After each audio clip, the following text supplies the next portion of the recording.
Welcome to the deep dive. Ever find yourself looking at just a massive amount of data, maybe sales numbers, customer notes, sensor data, and just wondering, how do I find the key thing? How do you cut through all that noise to see what's actually going on before you even start thinking about complicated models? Well, that's what we're digging into today. Exploratory Data Analysis, or EDA.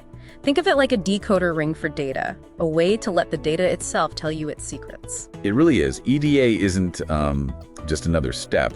It's more like the fundamental way you get to grips with a data set.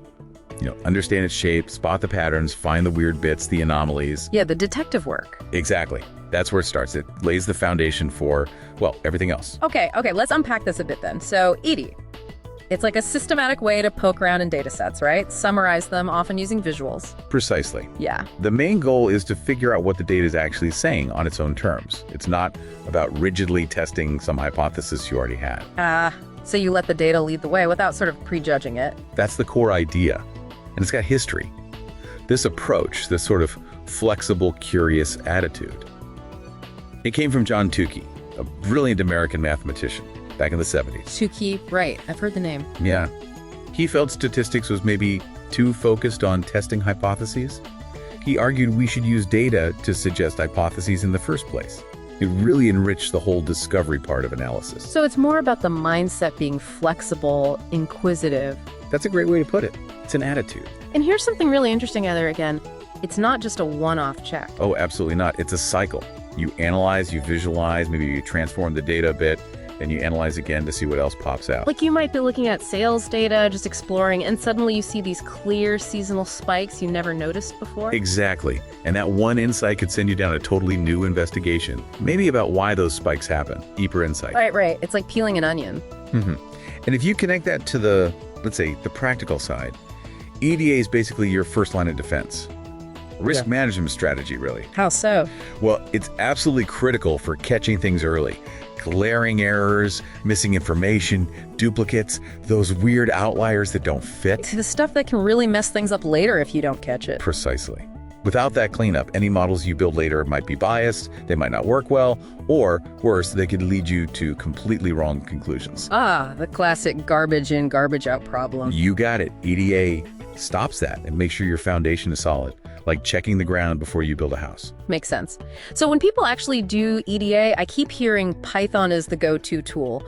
Why is that? What makes it the main engine here? Yeah, Python's huge in this space. Yeah. Its ease of use is a big part, but it's also the ecosystem.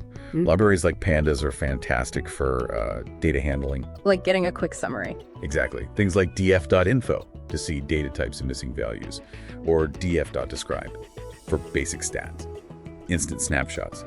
And then for the visual side, you've got Seaborn and Matplotlib. You can create a heat map to quickly see correlations, or a pair plot to visualize relationships between many variables at once. It's just very powerful and flexible. So the tools make that investigative process much faster and easier. Definitely.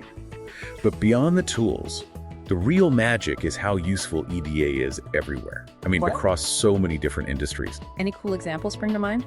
Oh, sure. Think about Walmart. They use ED constantly.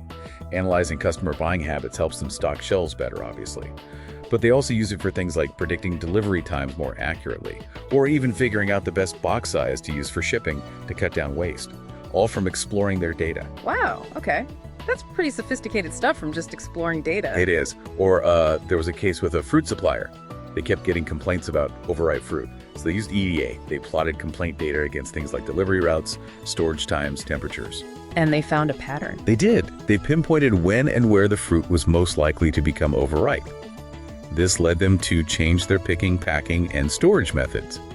And the result, a massive 64% drop in complaints. 64%, just from looking at the data they already had? Just from exploring it properly, it shows how powerful simply looking can be. It really does.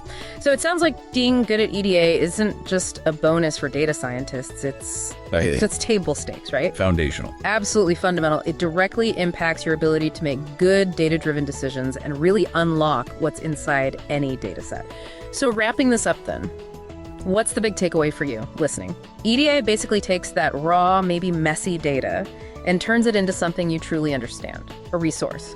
And that understanding lets you build better models, find smarter solutions, all because you listen to the data first. Which leads to maybe a final thought to chew on. Think about the data you encounter. What patterns, what stories might be hiding there, just waiting for someone curious enough to look. That ability, Tukey talked about understanding data before jumping to conclusions. It's just as crucial now as it was back then, maybe even more so.